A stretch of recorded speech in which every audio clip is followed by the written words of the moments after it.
మన ప్రభువైన యేసుక్రీస్తు వారి నామం పేరిట మీ అందరికీ కూడా క్రీస్తు సంఘం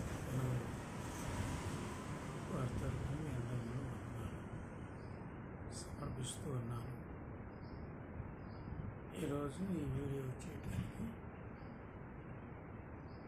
నాకు అనుగ్రహింపబడిన సమయాన్ని బట్టి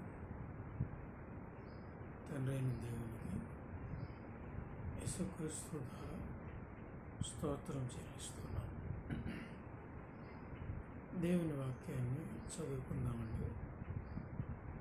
పేతురు రాసిన మొదటి పత్రిక 2వ అధ్యాయం 9వ వచనం. అయితే మీరు చీకటిలో నుండి ఆశ్చర్యకరమైన తన వెలుగులోనికి మిమ్మల్ని పిలిచిన వాని గుణాతిశయములను ప్రచురము చేయు నిమిత్తం ఏర్పరచబడిన వంశమును, రాజులైన యాజక సమూహమును, పరిశుద్ధ జనమును, దేవుని సొత్తైన ప్రజలునై ఉన్నారు అని పేతురు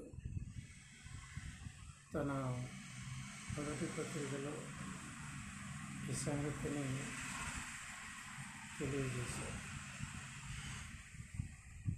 చీకటిలోంచి ఆశ్చర్యకరమైన తన వెలుగులోనికి మిమ్మల్ని పిలిచిన ఈ పదాన్ని మనం ఈ వచనంలో గమనించాలి. గమనించదగిన విషయం ఏమిటి అంటే, చీకట్లో నుండి ఆశ్చర్యకరమైన వెలుగులోనికి మనలను దేవుడు అపోస్తుల సువార్త ద్వారా మనల్ని పిలిచిన, మనం దేవుని ద్వారా పిలువబడిన వారమని మొట్టమొదటిగా గ్రహించుదాం. మరి పిలువబడిన వారు ఏం చేయాలి అనేది ఇక్కడ చెప్పాడు పేతురు గారు. పిలువబడిన వారు ఏం చేయాలి అని ఇక్కడ సంగతిని సవివరముగా తెలియజేశాడు. అదేంటి అనేది మనం ఈ దినమున మనం ఆలోచన చేద్దాం. ఈ వచనంలో కొన్ని పాయింట్స్ ఉన్నాయి. ఆ పాయింట్స్ కూడా మీకు జ్ఞాపకం చేస్తాను. ఒకప్పుడు మనం చీకట్లో ఉన్నాం, వెలుగులోనికి మనల్ని తీసుకొచ్చాడు. మనం వెలుగు సంబంధాలు. ఇకపోతే మనం పిలువబడిన వారు ఏం చేయాలి అనేది ఇక్కడ చెప్పారు. గుణాతిశయములను ప్రచురము చేయు నిమిత్తం మొట్టమొదటి పాయింట్. పిలువబడిన వారు ఏం చేయాలి అంటున్నాడంటే, గుణాతిశయములను ప్రచురము చేయు నిమిత్తము. ఎవరి గుణాతిశయములు ప్రచురం చేయాలి పిలువబడిన వారు అంటే, దేవుని యొక్క గుణాతిశయములను ప్రచురము చేయాలి. మొట్టమొదటిగా దేవుని గురించి కానీ, లేకపోతే సృష్టిని గురించి కానీ, లేకపోతే వాక్యం, సువార్త, మిగిలిన అనేకమైనటువంటి విషయాలు ప్రచురంలోకి బైబిల్లో వచ్చాయి. దేవుని యొక్క గుణాతిశయములు, దేవుని యొక్క మహిమ, దేవుని యొక్క శక్తి, దేవుడు చేసిన తన కార్యములు మొట్టమొదటిగా ప్రచారం చేసేది చూసినట్లయితే బైబిల్ గ్రంథంలో సృష్టి దేవుని యొక్క కార్యము ప్రచురము చేయుచున్నది. కీర్తనల గ్రంథం 19వ అధ్యాయం మొదటి 2 వచనాలు మనం చూసినట్లయితే అక్కడ వాక్యము ఉంటుంది. వాక్యం చదివితే వాక్యంలో ఉన్నటువంటి ఆ సారాంశం అక్కడ ఉంటుంది. సృష్టి ఏదైతే సృష్టి చేయబడిందో, భూమి ఆకాశములు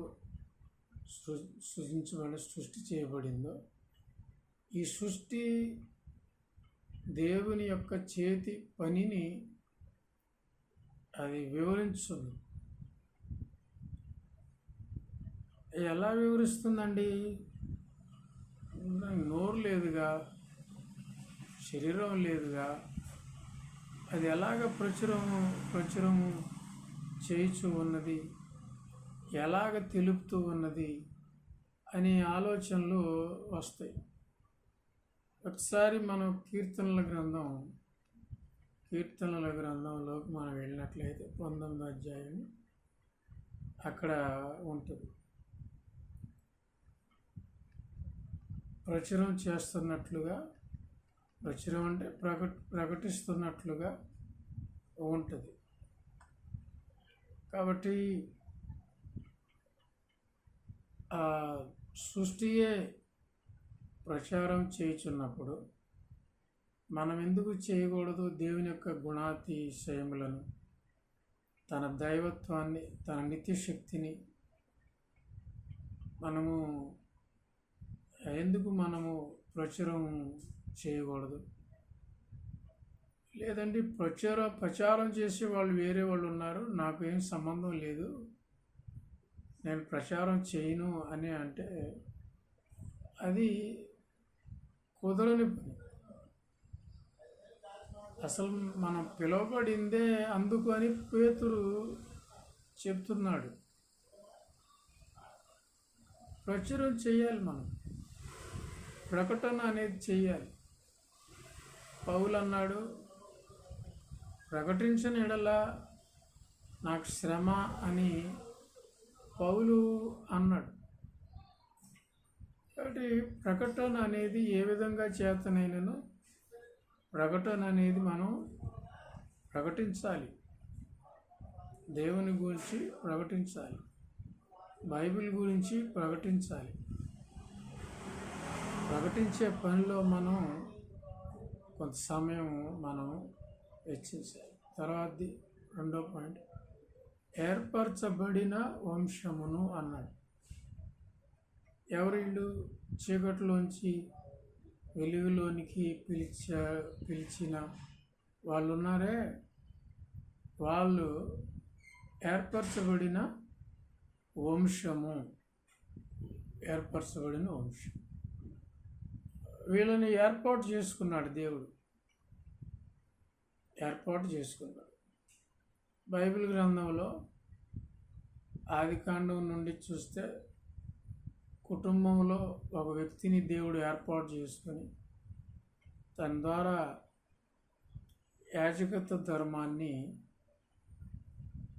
ధర్మం చేసేవాళ్ళు. తర్వాత ఇశ్రాయేలుని వారు ఏర్పరచబడిన వంశం దేవునికి, వారి ద్వారా యాజకత్వ ధర్మం అనేది భూమి మీద జరిగింది. కాబట్టి మనం నేడు ఏర్పరచబడిన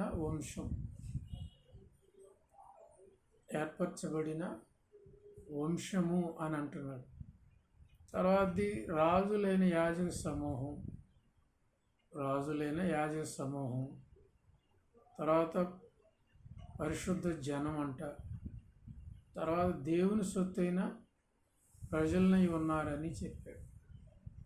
కాబట్టి మనం రాజులైన యాజక సమూహం, మనం ఆదివారం అది చేస్తాం. మనం ఏది పిలువబడిన వారు పరిశుద్ధ జనం, దేవుని సొత్తైన ప్రజలని ఉన్నారు అని తెలియజేశాడు. ప్రాముఖ్యంగా ఈ వచనంలో మనం గమనించదగిన విషయం ఏమిటంటే, గుణాతిశయములను ప్రచురం చేయు నిమిత్తం. కాబట్టి ప్రకటించాలి, మనము ప్రకటించాలి. కాబట్టి ప్రకటించే పనిలో మనందరం కూడా నిమగ్నమై ఉందామని ఈ మాటలు ముగిస్తూ, శ్రద్ధగా విన్న మీ అందరికీ కూడా నా హృదయపూర్వకమైన వందనాలు సమర్పిస్తూ ఉన్నాను.